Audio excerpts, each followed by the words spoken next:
remember.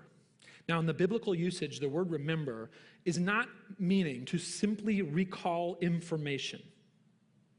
Okay, that's not really what's in mind when the Bible talks about remembering.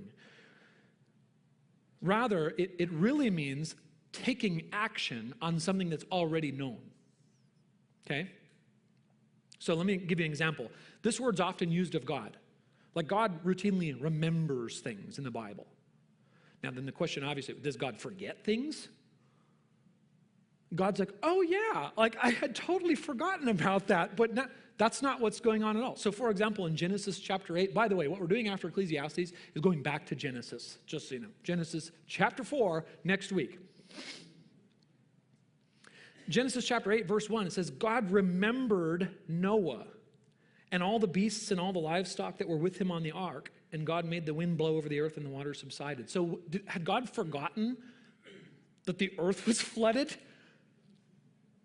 Like God's like, oh yeah, I flooded that thing and Noah's stuck on a boat. Oh my gosh, like, that's definitely not what's happening.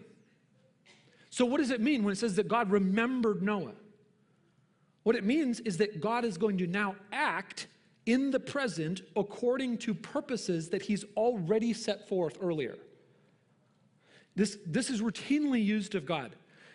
When Abraham's family goes into Egypt and they become slaves in Egypt, and then 400 years later, the Israelites are crying out to God. They're trying to figure out, how do we get out of here? And then Moses comes.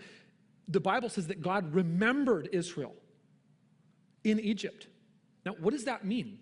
God had forgotten that they were in Egypt? No. It meant that God was now going to act according to what is already known. He's going to act to deliver them out of the house of slavery. So really, the Bible, when it uses the word remember, it's really act. Get to work is an action word. When it's used of humans, it refers to the same basic idea, to action in the present based on what we already know to be true about God.